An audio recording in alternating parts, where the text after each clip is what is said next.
Class 9th बहुपद।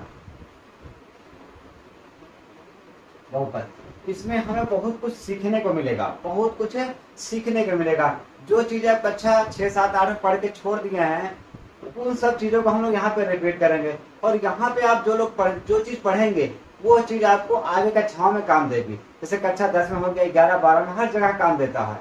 आगे तैयारी करेंगे, फिर वहाँ भी ये बहुपद बहुत इंपॉर्टेंट चैप्टर है। तो हम लोग सबसे पहले बहुपद पाठ पढ़ेंगे क्योंकि ये बहुत ही इंपॉर्टेंट चैप्टर है। तो चलिए स्टार्ट करते हैं।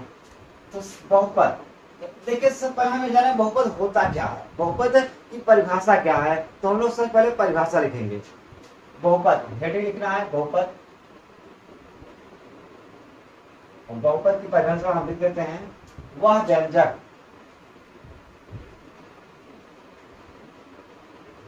व्यंजक जिसकी चर की घातें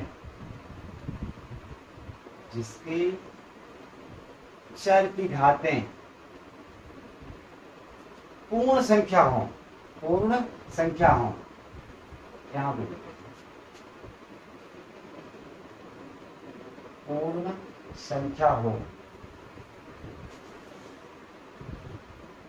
उसे बहुपद कहते हैं।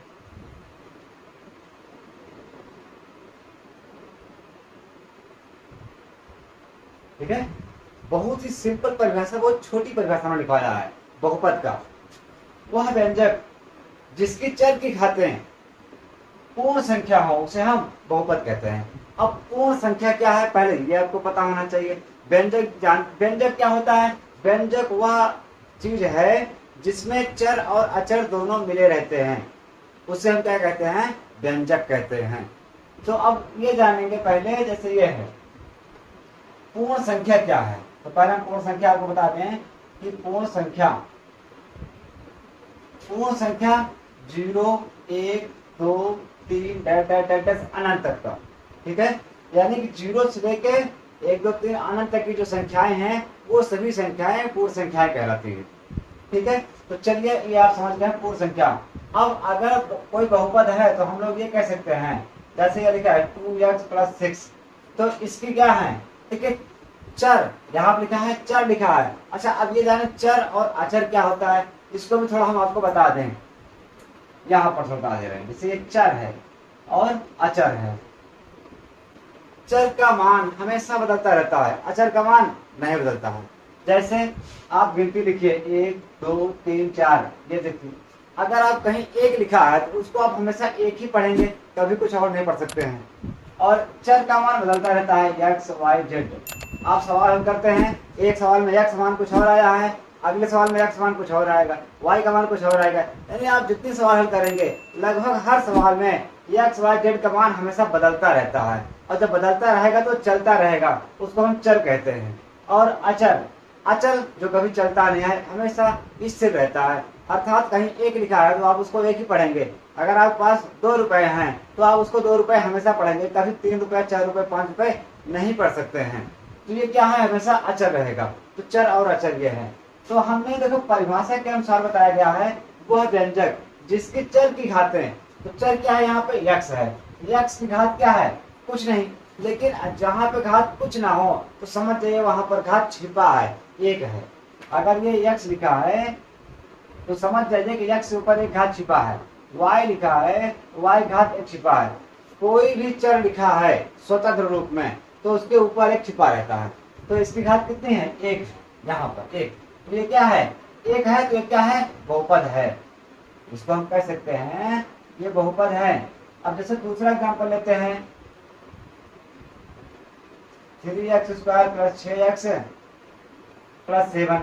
अब ये क्या है? ये भी एक व्यंजक है। तो इस व्यंजक की क्या है? घात कितनी है? यहाँ पे 2 है, यहाँ पे घात 1 है, यहाँ घात 0 है। तो सबसे बड़ी घात क्या है? 2। तो ये भी 2 क्या है? इसी में तो आएगा 2। ये भी क्या है? बहुपद है। ठीक है, ये सब क्या है? बहुपद है। अर्थात आप फिर समझ लीजिए, वह व्यंजक जिसकी चर की घातें पूर्ण संख्या हो उसे हम बहुपद कहते हैं। अब आप बहुपद किसे कहते हैं समझ गए हैं, लेकिन अब आप ये भी जानिए कि कब किसे बहुपद नहीं कहते हैं, क्योंकि हमारा जो सवाल होगा वो ये भी पूछेगा कब बहुपद नहीं है। तो हम लोग ये सीखेंगे कि कब बहुपद नहीं है। तो इसको मिटा देते हैं।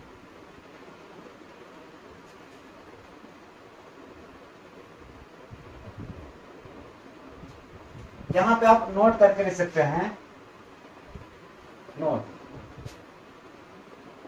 जब चर की घात, जब चर की घात माइनस में हो, मतलब ऋणात्मक हो, माइनस में हो या बटे में हो, बटे का मतलब भिन्न में,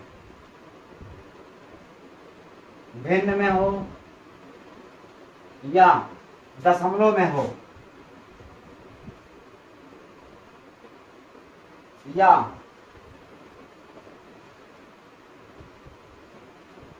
दशमलव में हो या करणी में हो, रूट जिसे करते हो, करणी, या इसको रूट कहते हैं ना, रूट, जैसे आप जाते हैं ना, ये रूट है, रूट एक्स है, इस टाइप सवाल अगर हमारा है ये सब, तो अगर रूट में है, ठीक है, रूट में हो तो वह बहुपद नहीं है, तो वह बहुपद नहीं है।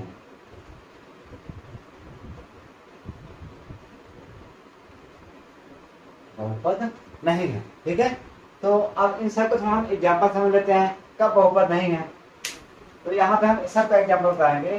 तो पहला सवाल देखिए, जैसे घात अभिन्न हो, जैसे हमने कोई सवाल लिया 2x⁻³ प्लस 8। अब देखिए इस पे घात क्या है, -3 घात है, तो ये बहुपद नहीं है, इसको हम कह सकते हैं ये बहुपद नहीं है,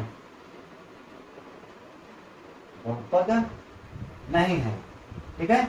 और जैसे हम एक सवाल और लेते हैं, क्या है, भिन्न हो, ये देखो x घात 3/2 हमने कर दिया और प्लस 2, तो ये क्या है, बहुपद नहीं है।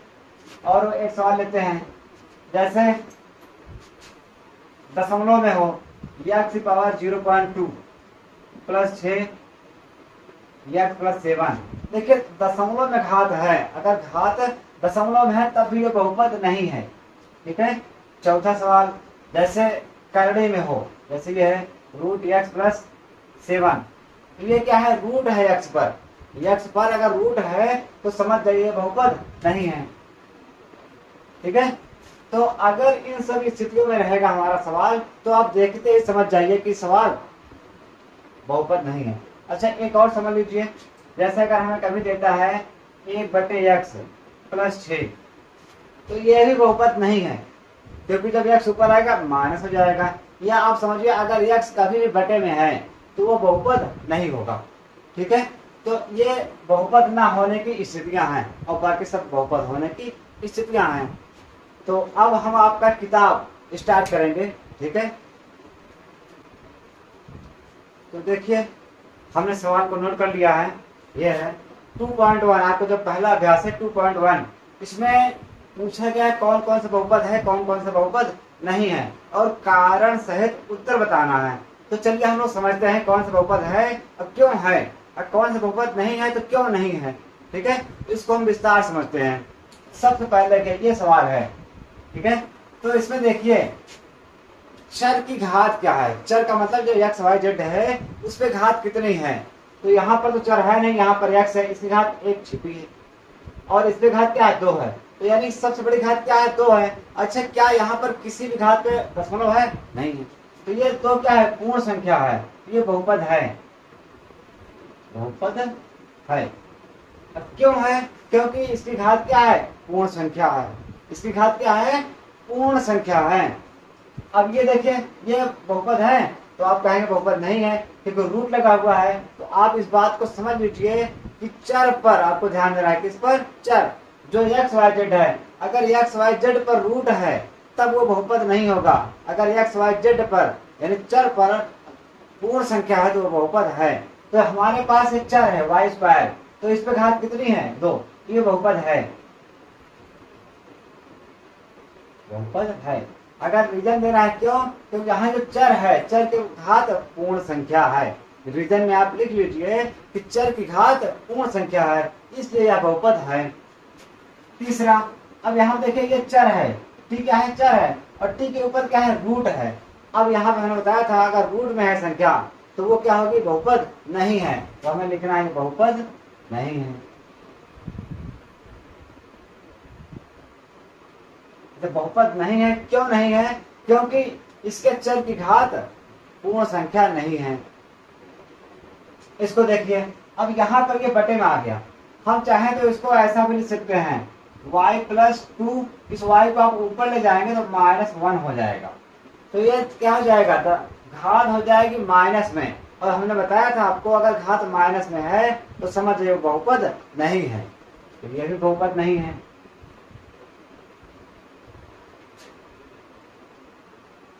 ठीक है। अच्छा, कुछ लोग जैसे इसको ना जानते हो कि ये ऊपर क्या माइनस क्यों हो गया, तो हम आपको यहाँ पे एक थोड़ा बता दें। जैसे ये अगर 1/x है तो इसके ऊपर एक घात छिपी होती है, माइनस हो जाएगी। अगर 1/x² है, जब ये ऊपर जाएगा तो माइनस हो जाएगा। अगर 1/x³ है तो ये ऊपर जाएगा तो माइनस में हो जाएगा। तो इसको आप समझते रहिए, बढ़िया समझ लीजिए कि अगर कभी भी XYZ कुछ बटे में है, आप उसको जब ऊपर लाएंगे तो उसकी घात का चिन्ह बदल जाता है। अगर ये प्लस है तो माइनस, माइनस है तो प्लस हो जाता है। ठीक है। तो इसीलिए जब ये y बटे में था, इसके ऊपर एक घात छिपी है, तो हम ऊपर लाए तो उसको -1 कर दिए, अर्थात ये माइनस में है तो ये बहुपद नहीं है।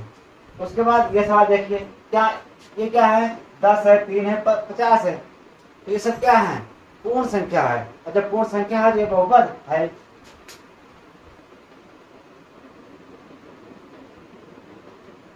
ठीक है।